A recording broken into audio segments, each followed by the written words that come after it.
What's going on, everybody? Welcome to the opening bell of the NFL Stock Exchange podcast. I'm Trevor Sikkema. That is Connor Rogers here with another guest mock draft episode for you. Today, we have got the New York Jets at number 4, the New York Giants at number 5, and then the Carolina Panthers at number 6. But, you know, Connor and I got to get you caught up on everything that's happening around the NFL draft world before we get to those picks. Connor, how we doing, my friend?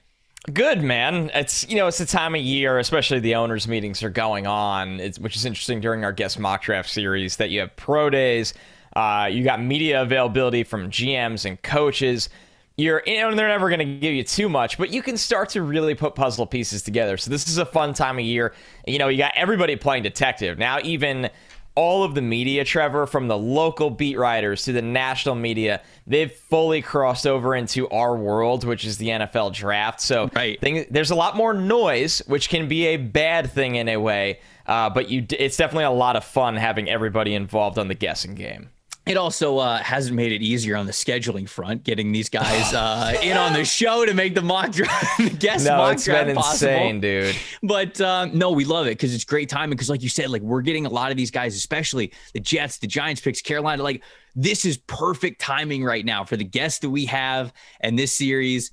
Getting the freshest news. They're getting to talk to the head coaches. They're getting to talk to these general managers, and they're going to bring a lot of fantastic stuff to the table as we continue the series. But as I said before we get to the mock drafts and the Jets and the Giants and the Panthers picks, I wanted to touch on something that we actually did not have a chance to talk about last week. Well, we kind of did. We recorded this before, but then Tyreek Hill got traded, and we never actually got to get our thoughts out and talk to the good people about it. We deleted it, literally. I wanted to, right, this is a new one. I want to talk about Malik Willis and Kenny Pickett and their pro days and the reactions that we saw from all those guys and where we realistically are right now. Because, man, when we saw Malik Willis launch that bad boy in T-shirt and shorts, 65 yards down the field, putting the one finger up in the air for the touchdown like Brett Favre did, sprinting down all smiles, it made you think, you know what?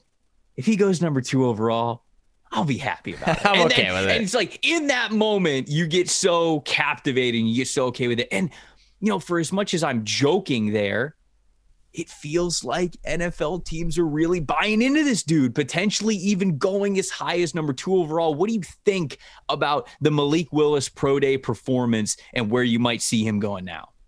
Well, the NFL would love it because as you and I sit here on this beautiful morning, the Lions are doing Hard Knocks. So can you imagine if we had a number 2 overall pick at quarterback in camp at Hard Knocks with the veteran and Jared Goff, with all the energy that is Dan Campbell on a Lions franchise that everybody believes is going in the right direction. But man, when you look at this right now, it's just crazy because, how do we get here, right? Like we went from Malik Willis being, the high upside guy that might sneak into round 1 with all his traits. And that speaks to how good of a process that he's had, that he could be going in the top 10 of this draft. Now, like I've said on the mock draft before, I still don't think we're here yet. It feels like as early as he can go is the Panthers, but everybody knowing that means maybe somebody surprisingly trades up with the Texans at 3, the Jets at 4, the Giants at 5. So it's pretty crazy. It goes to show you that people can always talk themselves into the upside of quarterbacks, and that's not an insult on Kenny Pickett or Malik Willis. That's just the fact that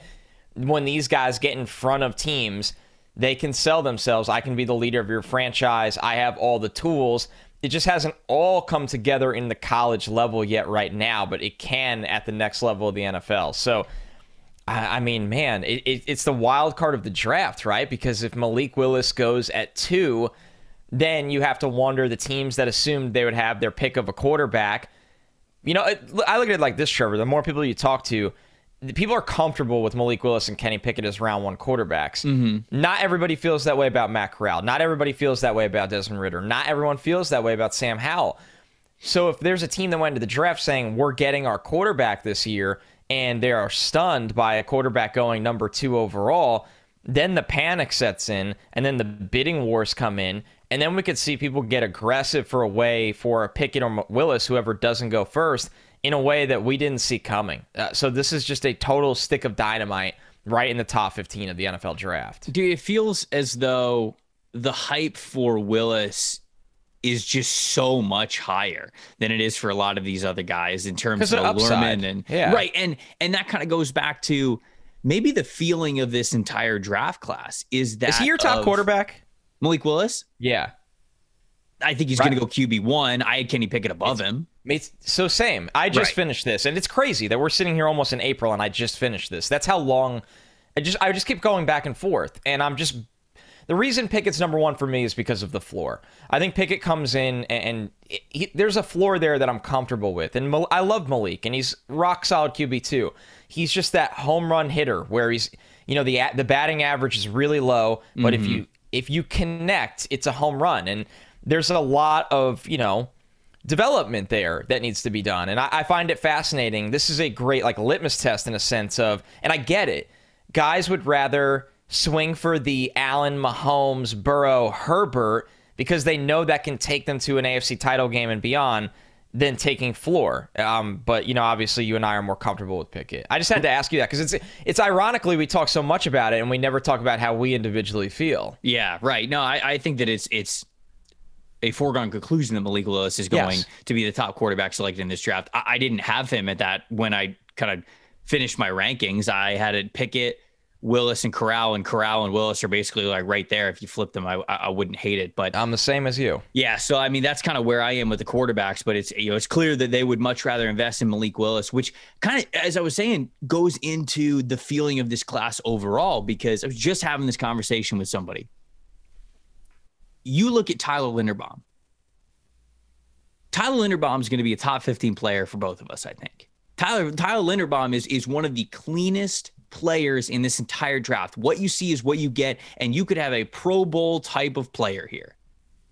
Dude's going to go back into the first round, maybe not even the first round. We didn't even have Tyler Linderbaum going in our first round of our mock draft yesterday. Yep. How is this possible? And I think it's because we're doing these predictive mock drafts, right? It's not from our rankings, it's from what we're hearing. And it just seems like so many more teams, as they look at this draft class and they say, okay, it's not as talented as a draft class as it has been in years past.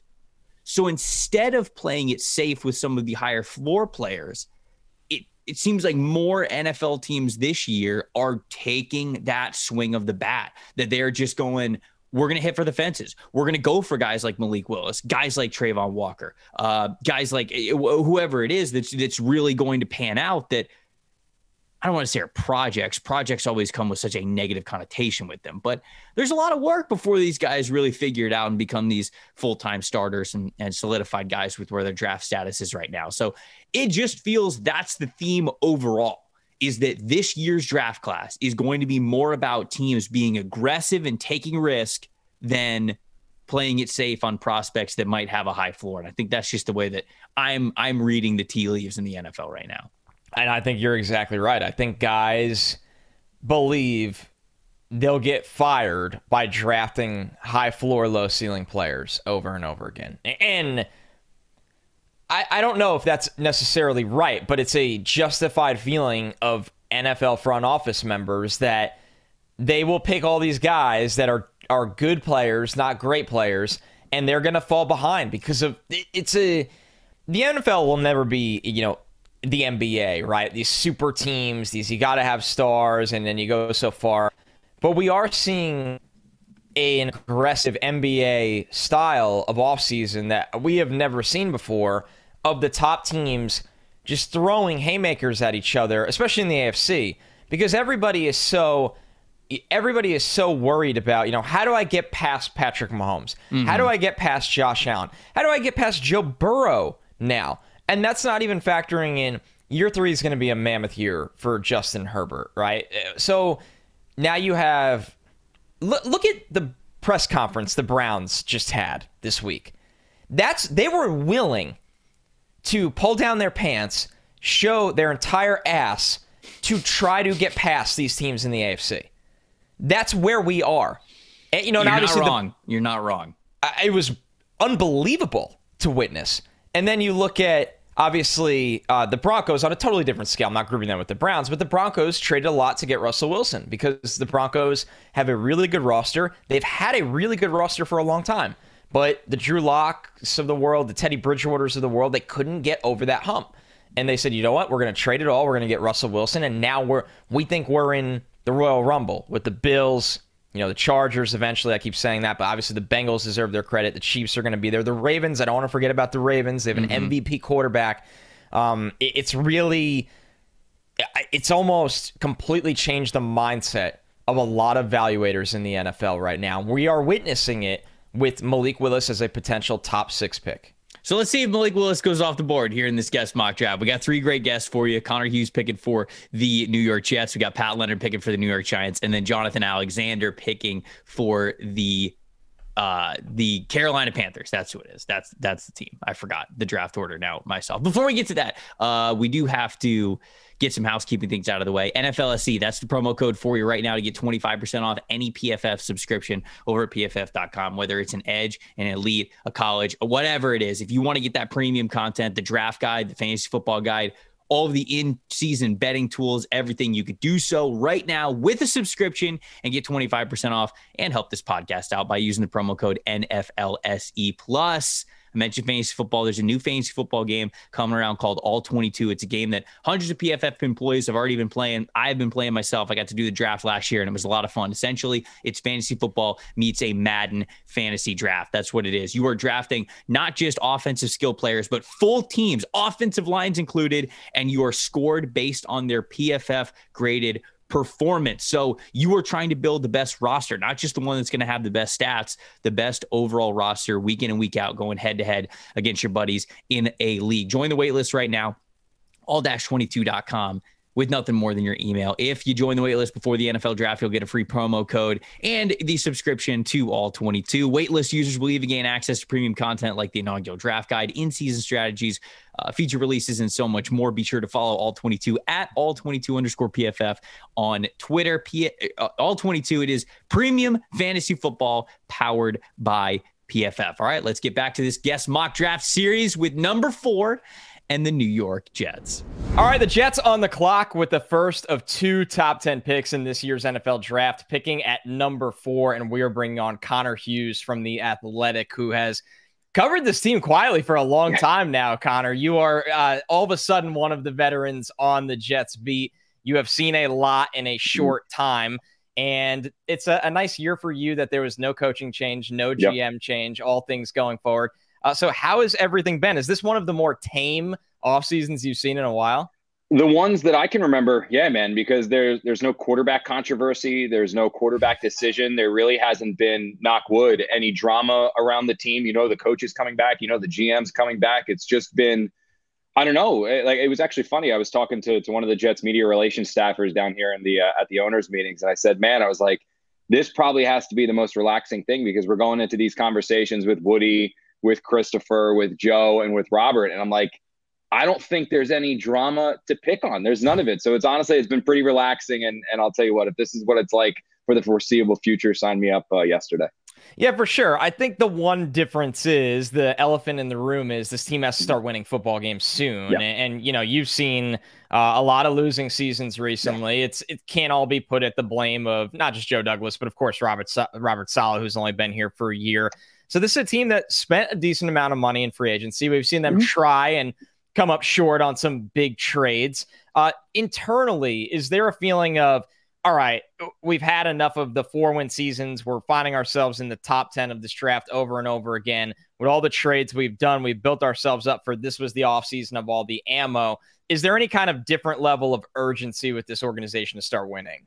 I think there is with Joe Douglas. And I think the reason why you can see it with Joe Douglas is you can see some of the moves that he's tried to make. Now, he hasn't been able to get the Tyreek Hill. He wasn't able to get the Calvin Ridley. He hasn't been able to get the Amari Cooper and wasn't able to go out there and get Danielle Hunter. And obviously Chandler Jones chose to go over there and sign with the Raiders. But you can see that he's now suddenly starting to take some swings and at some pitches that maybe he wouldn't have necessarily touched his first couple of years as a general manager. And there's a reason for that, man. Woody Johnson's back. This is no longer Christopher Johnson's show. Christopher's still very involved, but Woody Johnson is the number one guy in command. And you've followed this team forever. I've covered him for a decent amount of time. When Woody's around, things are a little bit different with this team. There is a lot less patience with Woody. He likes the shiny toys. He likes the splashes. He likes the news. It's why he went out there and traded for Brett Favre. It's why he went out there And he brought back Darrelle Revis when a lot of people maybe shouldn't have. It's why he went out there and he got Tim Tebow. I mean, this is a guy who likes to make the big splash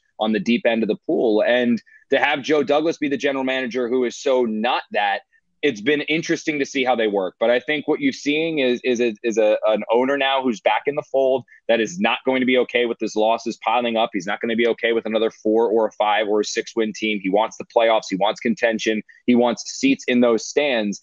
And until he gets it, I think you're going to see the temperature underneath Joe Douglas's seat get a little bit warmer and a little bit warmer and a little bit warmer. And the one thing that I will say, though, man, is you talk about the guys and look, we talked to Woody today, and he stressed over how aggressive the offseason was. You're right. The Jets did sign a lot of players, but the players that they signed, I don't necessarily know if they moved the needle a lot in terms of win-loss. You know, DJ Reed, he's definitely better than what they had, but he's not a shutdown, lockdown corner. You know, Whitehead, not really a game-changing player, better than what they had, not game-changing. With the exception of Tomlinson, all the other players I'd say are good. No one's really great. If the Jets want to get themselves in contention and get themselves to really chasing a playoff berth, they need good, or they don't need good players. They need great players. And obviously, without finding them in free agency, Joe now has to find them in the draft. Yeah, I think you summed up free agency perfect. It felt like a nice, steady plugging holes. We got serviceable in areas that we were maybe bad or abysmal at times. But like you said, they just have not landed that star yet. So coming off that note of free agency, they did pay DJ Reed as their number 1 corner. They have made moves that have, given them some flexibility for the draft. Do you look at a move like DJ Reed in the sense of, okay, maybe we don't need to take a Sauce Gardner with a top 10 pick? Do you look at missing on Chandler Jones as we have to get a pass rusher early? Do you think there is a trickle effect of what worked in free agency and what didn't now to the NFL draft? Yeah, look, I mean, the one thing that's kind of funny about Joe Douglas, and I always chuckle sometimes when I see like reports kind of surfacing out there, like, oh, Joe loves this guy, Joe loves that guy, Joe wants this guy. Joe doesn't talk to anyone. Like that's his thing, man. He is as tight-lipped as they come. So if you want to get a look into his brain and look into what he wants to do, you have to follow his actions. And I think you can learn a lot about the Jets' plans going into the draft with the pursuit of Ridley, Cooper, and Tyreek Hill, and the pursuit of Chandler Jones. The fact that the Jets were willing to go out there and give $16, $17 million a year to Chandler Jones. The fact they were willing to trade for Tyreek Hill and then make him the richest receiver in NFL history. It shows how much this team wants a number 1 receiver and how much this team wants a pass rusher. And when you go into the draft, they still don't have those 2 holes filled. So in my opinion, I think that's where you can see this team going. I think that's where this team is going to want to go. And specifically with Reed, man, I think you and I talked about this. Robert Saleh's defense doesn't need a lockdown corner. No. Like that's not the way that it worked in San Francisco. I know they went out there and they got Richard Sherman, but the Richard Sherman that they had in San Francisco was not the Richard Sherman who was the all-pro player in Seattle. He was a good player and he was a veteran player, and that's what the 49ers wanted, but he wasn't this elite level unstoppable force like he was with Seattle. So what Saleh believes is that his defense can work, his defense can be effective. At times his defense can be dominant with 2 solid corners on the outside, rangy safeties back deep, and then just stud after stud after stud on the defensive line. And he's got a couple pretty good players up front there, and Quinnen Williams and John Franklin Myers, and like Bryce Huff a lot, and you're hoping Carl Lawson comes back healthy. But there needs to be more in the chamber. They need more ammo. They need more firepower up front. And I think you're going to see them attack that quite a bit in the draft. All right, we'll get to that in a little bit. Looking at the offense, obviously we've seen Jacksonville, the Jets. We've seen teams that with these young quarterbacks that are not coming off good rookie seasons allocate a lot of money to the offense. The Jets signed 2 starting tight ends, and they're going to play them both. They signed Laken Tomlinson to big-time guard money. Like you said, they've tried, but they've failed at getting that number 1 wide receiver.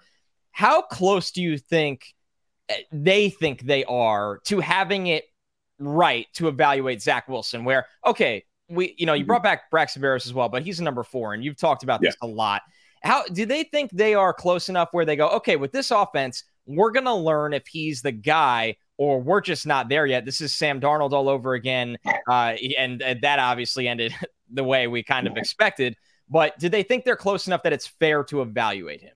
Yeah, they're close enough. I mean, I think they believe they're a piece away on offense. And that's why you saw them so aggressively pursue Tyreek Hill. I mean, and a lot of people were saying, oh, why make him that? Why give up that? Why were they considering doing this? Or why would they go after him? Is Tyreek Hill really going to make that big of a difference for the Jets? And the answer to that is yes. I mean, when they look at this offense, if they're able to add a number 1 receiver, like a true number 1 X receiver, one of those guys that's going to go out there and just put up 12, 1,300, 1,400 yards a year, in his sleep, just be one of those dominant top 10 players at the position, They believe if they add that player to this offense, it has wholesale impact across the entire board. Obviously, it's going to make Zach Wilson better, right? I mean, that's just an obvious statement. But think about what it's going to do for Corey Davis and Elijah Moore, because if you had that number one out there who's demanding the double coverage, suddenly you can't double Moore. Suddenly you can't double Corey Davis. And those two guys who are very good in their own right are seeing single coverage all day, right? The offensive line, it's going to make the offensive line better because the odds of a true number one receiver, Corey Davis and Elijah Moore, one of those three guys not getting open within 3 seconds,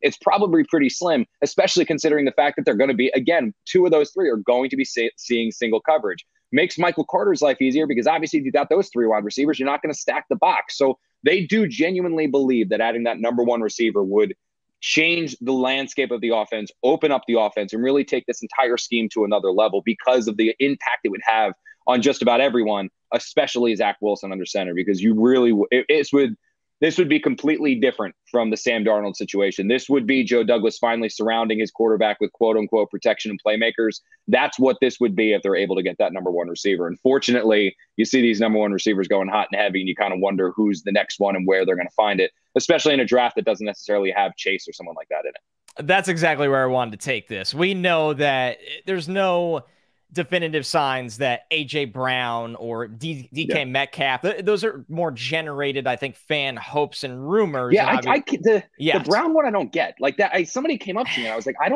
haven't sourced this. I haven't talked to anyone about it. Like, we'll probably actually be out there tonight to do some of that. But it's like, I don't know why the Titans would get rid of him. Like, that's the one I don't get. Like, it makes no sense to me. But yeah, go on. Sorry. Well, they didn't pay Corey Davis, so you'd assume they're allocating money to keep A.J. Brown there. And I know the Julio move didn't work out, but now you have Robert Woods' money. But let's just put that aside and say that not A.J. Brown specifically, but a player like him, like DK Metcalf. I won't consider Deebo Samuel, but one of the we're less than 5 weeks away from the draft. One of those guys or a guy like that, the team knows, hey, we're not going to meet his number. He's been in the league for 3 or more years.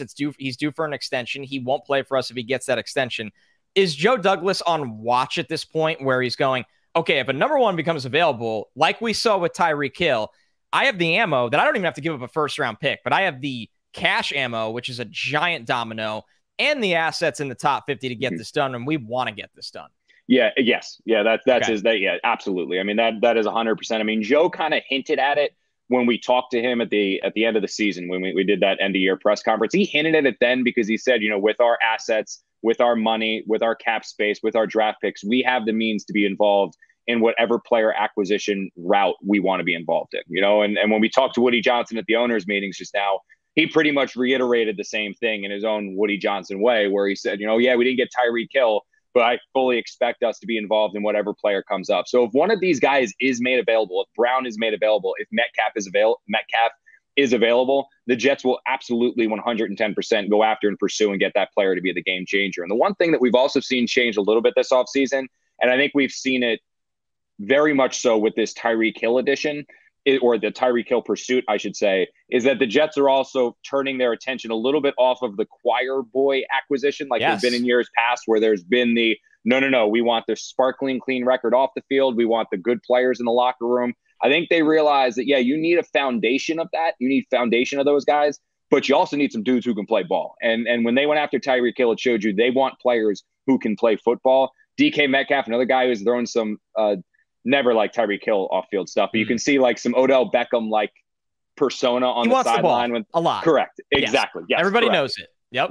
Exactly. So I think you can see some of that. And when you do see some of that, is it going to deter the Jets away? 2-3 years ago, I would have said yes. I don't know if they would have necessarily gone and pursued that for their young quarterback. Right now, I think they are hell-bent in adding talent and hell-bent in getting playmakers and hell-bent in getting those players with, as Robert Saleh calls it, superpowers, to try to start flipping some of these games around.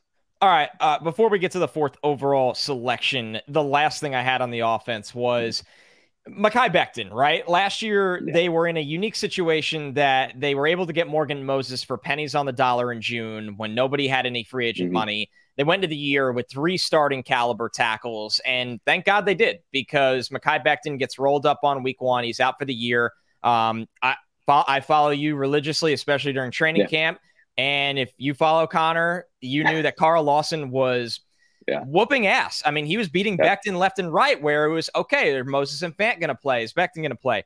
All of that aside, there's no Morgan Moses this year. It's George Fant. It's Mekhi Becton. they are going into a draft that is gifted at tackle. Besides the big three in the first round, there's a lot of other tackles in this draft that can go early. Internally, is there we are one more Becton injury away from Conor McDermott protecting Zach Wilson, and we saw a big enough sample size that last year where we need insurance, or are they in the mold of he's going to be healthy? Joe Douglas, not Robert Saleh. Joe Douglas drafted him in the top 15. This is our guy. Or is it somewhere in the middle right now? I think they are going into this one, and they've let Mekhi know this, that they're going into this one very much letting him know that it's the scholarship's over. Basically, that there is no more handing him the position. This is no more you're guaranteed a starting job. This is Robert Saleh saying, look, I'm not the one who drafted you. This is my roster. I'm the one who's in charge of who starts. You got to earn the starting job, because we've got a guy in George Fant who can be our left tackle and has shown he can be our left tackle. If you're not worthy of being the left tackle, we'll shift you over to the right side. If you're not good on the right side, we'll turn to somebody else. Now, you mentioned Conor McDermott. I would be very, very surprised if he was the only offensive tackle behind these two guys. Okay. I genuinely do, excluding Chuma too. Like, obviously Chuma's not, I think they have Chuma listed as a guard now or something along those lines, but he's just there. Yeah, he's there. He's a body. Like, that's the fact he's still there is actually pretty surprising. But I think that you will see the Jets. I don't know if it's going to be at 4 unless Icky gets down there. If he's there, then I think suddenly you're going to have a conversation, because that guy's a stud. But I think that they are very much in the world of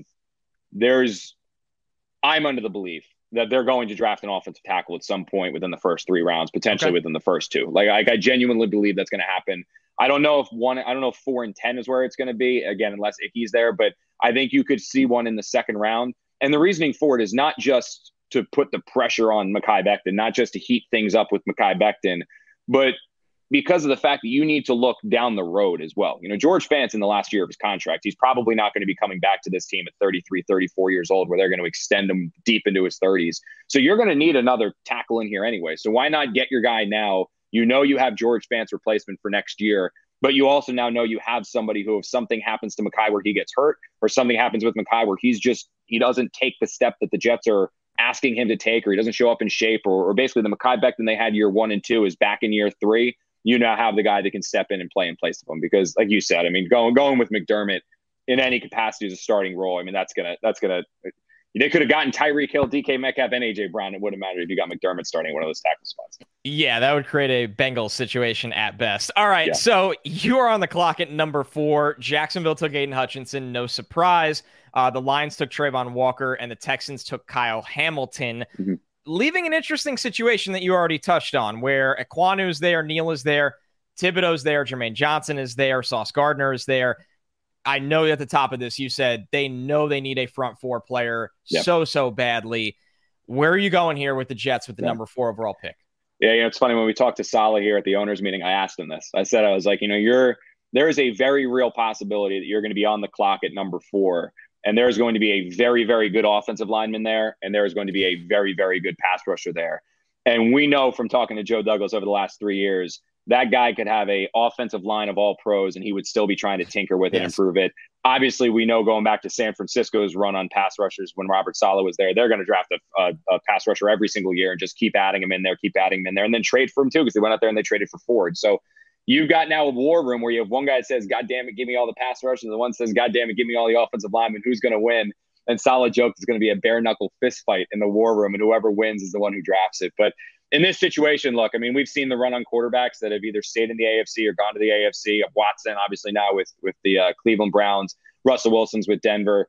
The best way to neutralize an all-pro quarterback is you knock him on his butt. I mean, that's really it. It's how the Giants were able to win 2 Super Bowls over Tom Brady. It's how the Eagles were able to take down Tom Brady. I mean, if you want to neutralize a pass rusher, the best way to do it is you knock him on the butt or quarterback, and you do that obviously by going out there and getting a pass rusher. So for me, I really don't see how the Jets pass on Kayvon Thibodeaux. I really don't. I think that's going to be the selection at number 4. I know people have some of those concerns, and there's those works. Oh, is he that interested? What's his off-field interest like? From my understanding, the kid just likes branding. Like, he's into his brand. And that's not unnormal. That's the 2022 athlete. Everyone's into that stuff. He likes his social media. He likes his brand, and he's going to flourish in New York. So I don't think the Jets are worried about that. I'm not worried about that. And considering the talent and the skill level that kid has, you put him next to Carl Lawson, next to Quinn, or across from Carl Lawson with Quinn and Williams next to him. and you've got the makings of a line that has the potential to be really, really good. I like it. I'm with you. I think it's going to be too tempting for Robert Saleh to pass on getting a gifted pass rusher. Thibodeau, there's been a lot of buzz around him. I think it's been overblown. I don't think he makes it out of the top 5 of this draft. So it makes a lot of sense. Connor Hughes from The Athletic. You can follow him at Connor_J_Hughes. Amazing stuff, dude. Always a blast to talk to you. And thanks again. Yeah, no problem. Thanks for having me on, man. I appreciate it. All right, the Giants picking twice in the top 10, but right now we'll stick with number 5 overall. And we are very excited to have on NFL columnist and Giants beat reporter from the New York Daily News, Pat Leonard. Pat, it has been an insane offseason for the New York Giants. New GM, new coaching staff. How's everything going right now? How are the vibes around the New York Giants in a new era for Big Blue? Yeah, Connor, you're right. A ton of turnover, something new every day, a firing, a hiring, a player signing, a lot of one-year deals, a lot of veteran salary benefits for a team with no cap space, even though they have 2 picks in the top 7. Go figure that. That's a story in and of itself. But obviously the optimistic part of it is that Joe Schoen has 9 draft picks, 2 in those top 7. And they're trying to build this for the future, and they know there's going to be some pain here. But they do feel like they're going to get some good players in this draft and start building better for the future. Pat, it seemed like when they were going through a lot of their changes with head coach and with GM, it was like, okay, Joe Judge is safe, and now he's not safe. Now he's gone, and they're figuring. So were the Giants really like 1 foot in, 1 foot out with Joe Judge? Was it that close? Because right now, it seems like with Daboll and Shane, it's the perfect situation for them right now. I mean, with a GM and a head coach that know each other so well, it just seems like such a great pairing that they have. And they almost didn't have it because I felt like they kept Joe Judge around. So how close were they to actually keeping Joe Judge and this current group that's now the decision makers not even being there? That's a good question, Trevor. They were very close to keeping Joe Judge. John Mara didn't want to fire him. Steve Tisch ultimately tipped the scale and said, let's blow this whole thing up, because 2 years prior, they didn't blow it all up. Steve wanted to blow it up and fire Gettleman and Shermer, and they compromised and they fired Shermer, the head coach, but kept Dave Gettleman as GM. I would argue that Joe Judge was behind the 8 ball from the beginning in being paired with Gettleman and not having a fresh start like you're just alluding to now. It feels like such a better situation when you're bringing people in who seem to have alignment, who see the game the same way, where the GM knows what kind of players he has to get for a coach who also can help your quarterback in offense. It just makes so much sense when you say it. And so the Giants were just so behind in their thinking there. But John Mara and the Giants knew that they had told Joe Judge they were going to give him a long runway to rebuild this. And so the element of firing him 2 years in when he felt like he was getting a minimum 3 years, that was something that caught Judge off guard, caught the coaching staff off guard. You see Pat Graham kind of, even though the Giants thought he would stay, leave because he didn't want to be a part of this anymore. He goes to the Raiders instead with Josh McDaniels. So a lot of fallout there. But ultimately, Tisch tips the scales. They had been doing homework on Shane for a while. An interesting part of it, too, Judge was actually on the verge of level as his offensive coordinator if he stayed a 3rd year, because Daboll was going to leave Buffalo no matter what. And so he was on the outs there in Buffalo with McDermott. The time standpoint, well, this really could have started looking good in year 3 with Daboll running the show, working with Daniel Jones. But from an organizational standpoint, you did need a new face at the top, a new general manager. And so once that decision was ultimately made and they gave Joe Schoen all this power and they decided that's the direction they wanted to go, they had to press reset on the whole thing. So with that being said, Pat, now you have, and this is a classic case, you have a new staff that's really promising, a new front office that seems very promising, but you have so many premium assets from the previous regime that, to be fair, ownership has stood by. They've vouched for Daniel Jones. They said they haven't done right by him. They said the same about Saquon Barkley. Do you believe this regime is going to try to get it right for Daniel Jones, or is this one of those things where it's, you're going to have to show a lot this year for us to keep building around you, or at some point we're going to look to get our own quarterback in here with a premium pick? Yeah, what's interesting is that they are scouting all of the top quarterbacks. They haven't been on the Malik Willises and Kenny Pickett so strongly that it makes you think like they're definitely going to draft them. And I don't think they're ultimately going in that direction. But what I like about Joe Schoen, and what he's bringing to the Giants is this idea of, okay, we know you believe in this quarterback, John Mara and Steve Tisch. That doesn't mean we're going to not scout the QBs, because if we see Malik Willis is the real deal, we're not going to let that opportunity pass. You know, even though a lot of people say, well, there's have done this, like the Giants love to tell people it seems that they love Justin Herbert. It's just, oh, well, we all love Jones. And my knew the guy was going to be a star at the biggest position in the sport. I don't care if you took the guy the last year. You take him anyway. You have to solve the quarterback position. If it solves it for 15 years, you do it. So I like the open-mindedness that Shane is bringing to the process for organization. That said, all the GMs that were interviewed for this Giant job also what the Giants wanted to hear, which was that they still wanted to run it back one with Jones. Cap's standpoint, though, like it makes sense, right? Still on a rookie deal. And as you said, draft assets you can reset for the future. Yeah, no, I mean, you go back to the Arizona Cardinals, and for as much as the Arizona Cardinals really have had their draft misses, going and making sure they get Kyler Murray the year after they got Josh Rosen, I think that people look at that and went, okay, well, that was actually the right move. So I know a lot of other GMs look at that as well. What are some, outside of quarterbacks, Pat, what are maybe some hints of philosophy, or maybe just hints in certain players or positions that you have heard from Shane, from Dable, about what they might be targeting either at 5, at 7, or even at the top of the second round? What are some maybe characteristics or position groups you really think they're going to hone in on from what you've heard? Well, in the draft, I think offensive tackle, edge rusher, and corner are the positions you have to look at. The one element, Trevor, from a team building standpoint that stood out to me so far, even though they haven't made any major signings other than Tyrod Taylor as a backup, is speed. Like they've added, Matt Breida as a backup running back. They cut Devontae Booker, who was actually doing pretty well as a 3-down back and backup, but they want Breida, who adds that speed outside the edge element. Richie James Jr., a guy who they feel like can add a speed element and a vertical threat in the kick return, maybe as a spot receiver in the offense. But they are clearly trying to get faster as a team. That said, the positions they're targeting and seem to be targeting at the top of the draft are less that skill position on offense and more kind of these premium positions that you just need to lock down, right? They don't know if they have the quarterback. They believe they do. But if they're going to find out one way or another, they need to protect him. So offensive tackle, even though they have Andrew Thomas on the left, they have a gaping hole on the right side that they have to fill, and they will fill.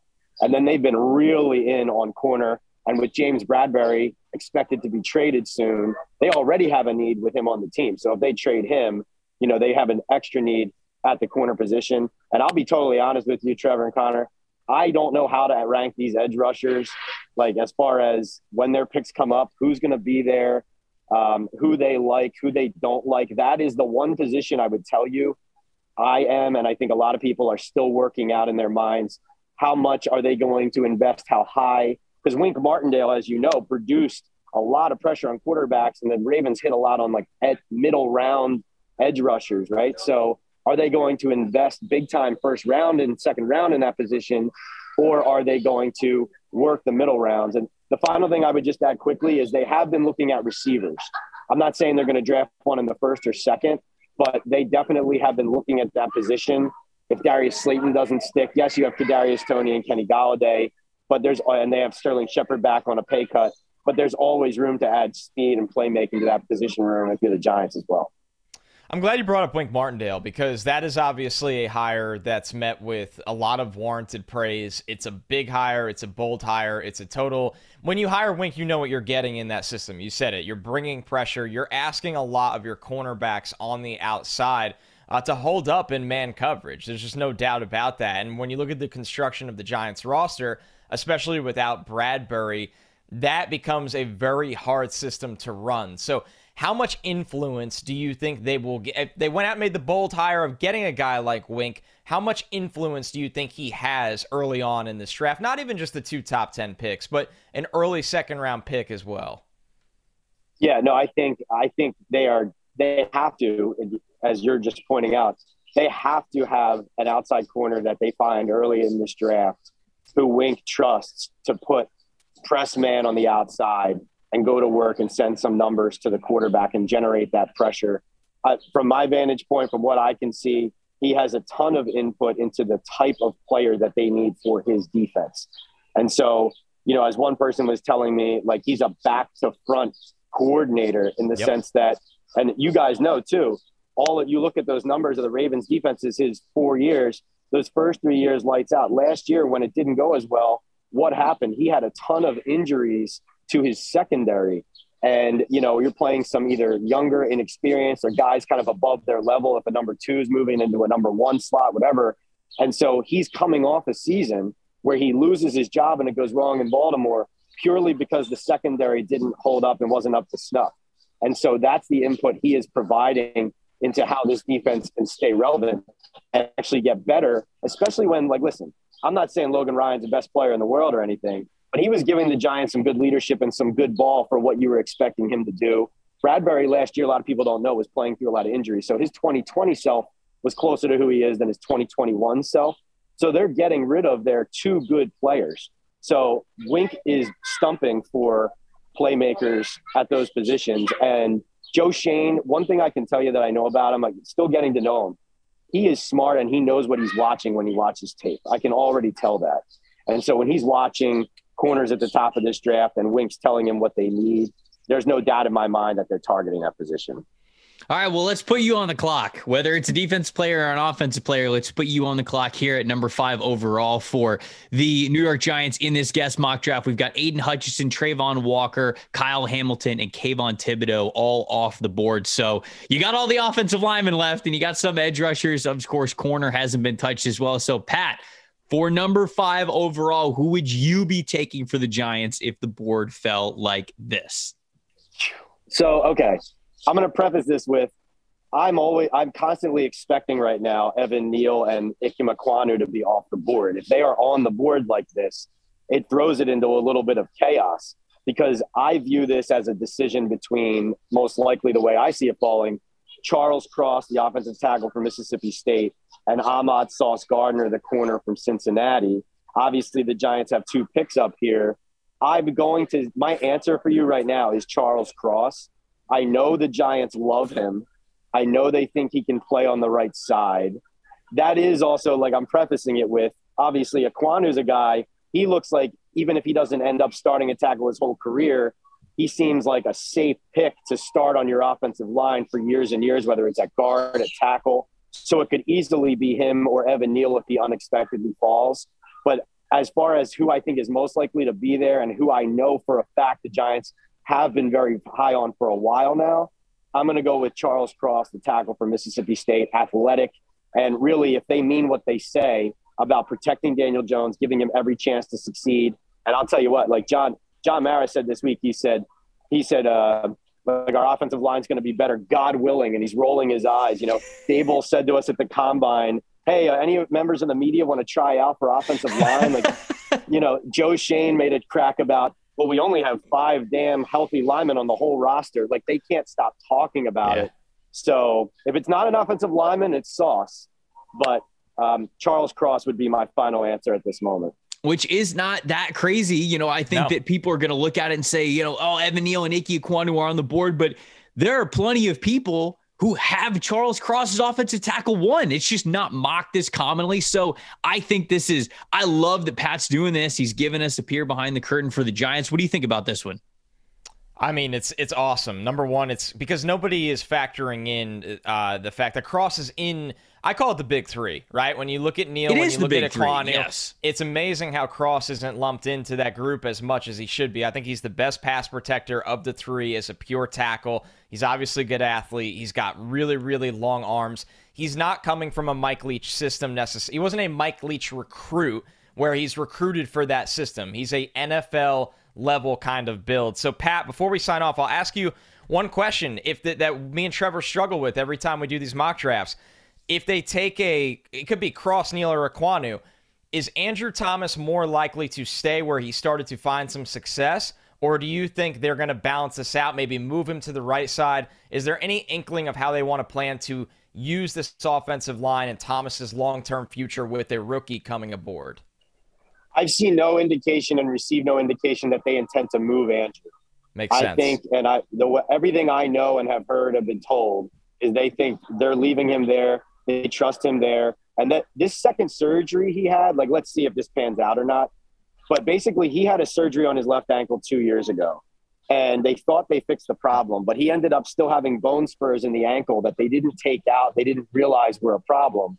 So this time they went back in and got to the real root of the issue. He feels like $1 million. And from what I understand, he's already working out hard, feeling good. And they think like he's their long-term left tackle. So no plans to move him.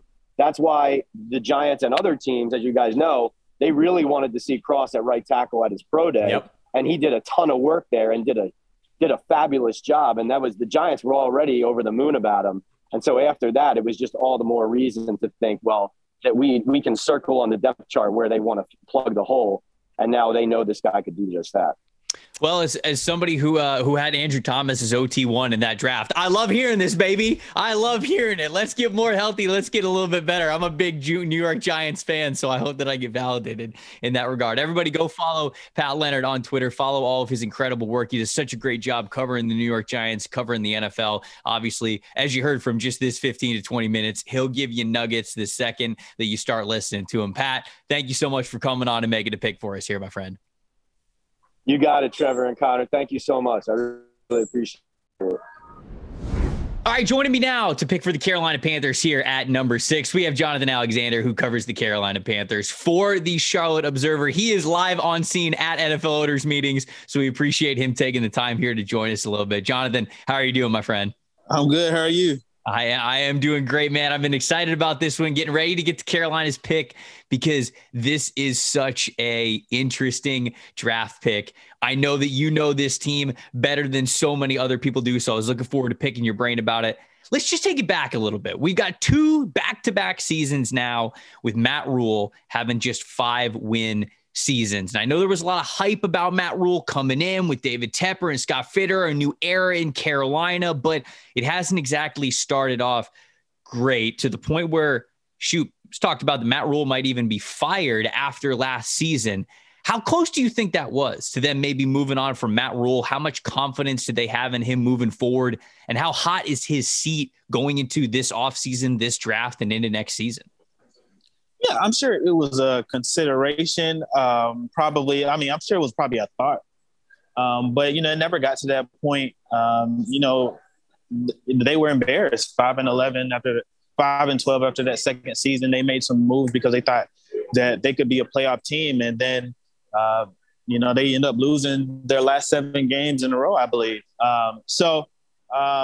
They've got to be a lot better. I think Matt Rule will be playing for his job next season in year 3. If they finish with another losing season, I think that there's an expectation among a lot of people in the coaching staff that they won't be back if they, especially if they start off bad, that they won't be back if they have another losing season. So they've got to have a better year. And so far, the offseason hasn't been too bad. They just have a couple of holes that are arguably the most important that they need to fill.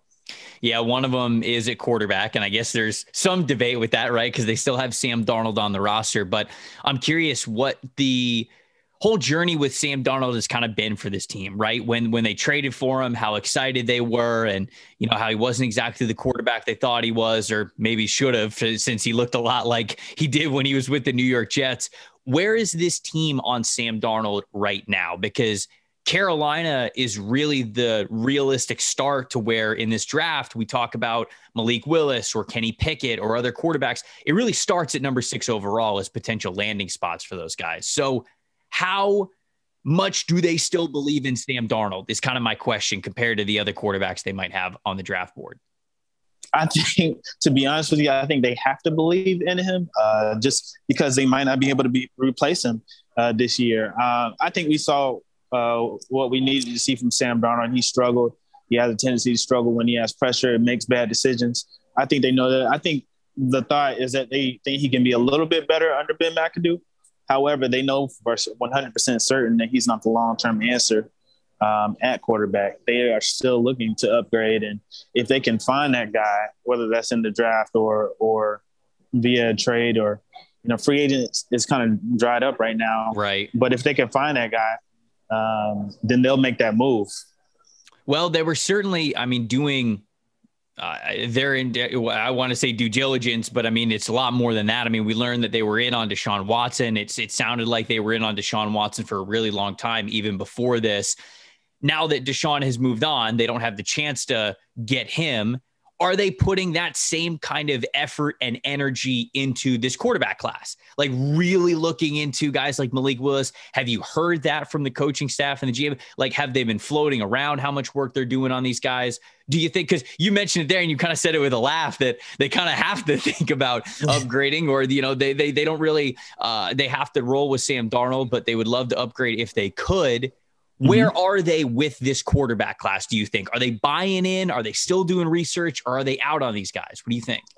I think they like this quarterback class. You know, they went to Pickett's pro day, Willis's pro day, and Matt Corral's pro day on back-to-back days. And I think, you know, I'm just talking to people around the organization. They like some of these quarterbacks and think they have potential.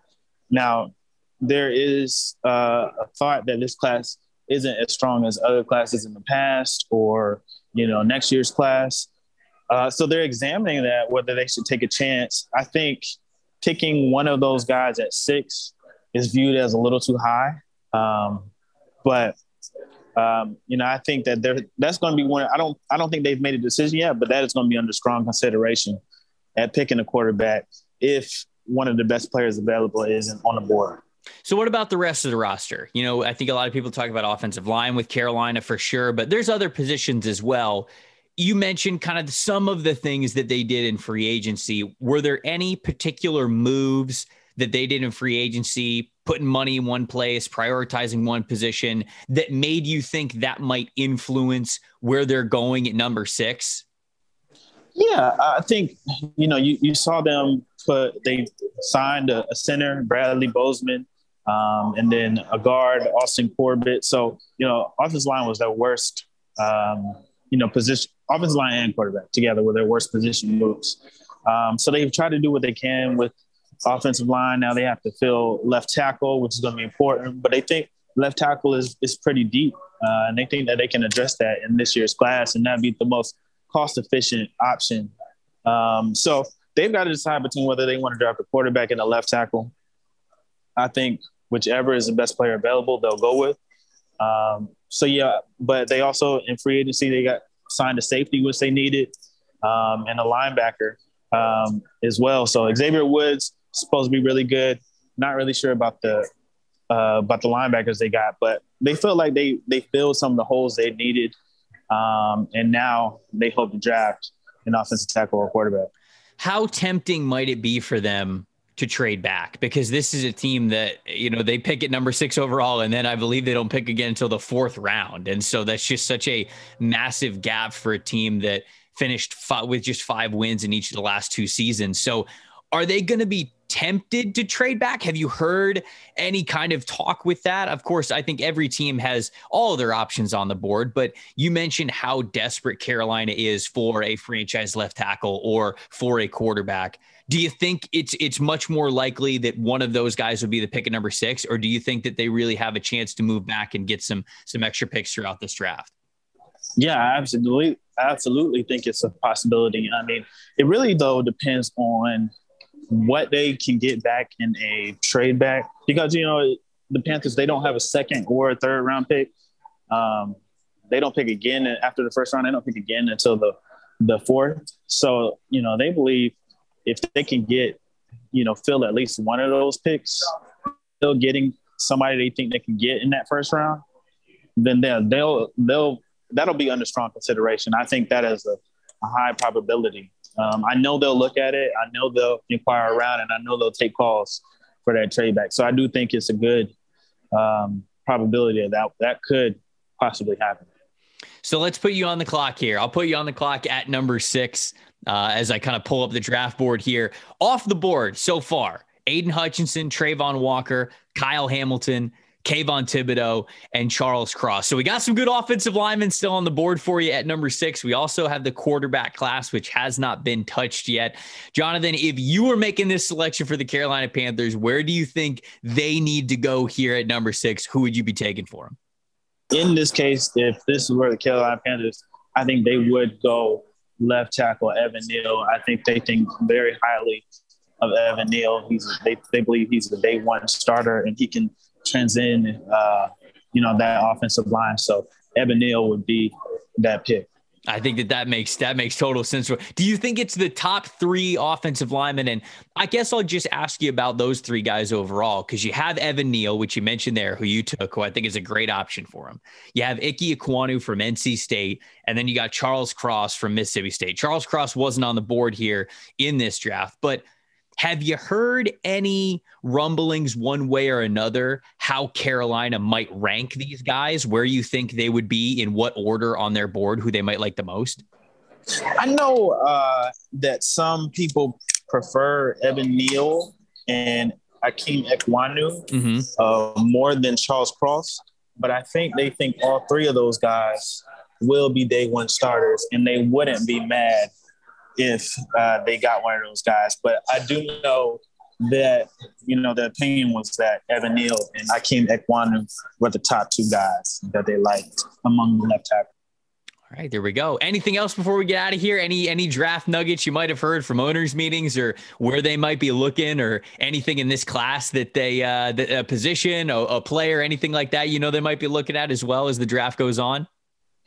No, it's still kind of getting started, still kind of learning things, but I do know that, if Evan Neal is on the board, I'd be extremely shocked if they passed up on him. All right, there we go. All right, Evan Neal. We got Evan Neal at number 6 overall here on this guest mock draft series, courtesy of Jonathan Alexander. Go follow all of his work over at The Observer covering the Charlotte Panthers. Jonathan, thank you so much for joining me, man. Thanks for having me. All right, there we go. 3 more picks in the guest mock draft series down. On Thursday, we are going to be rounding out the entire top 10. We got 4 picks coming at you. And then the beginning of next week, we got another special guest that we're going to have on to recap the top 10 picks. This is the NFL Stock Exchange. We'll see you guys then.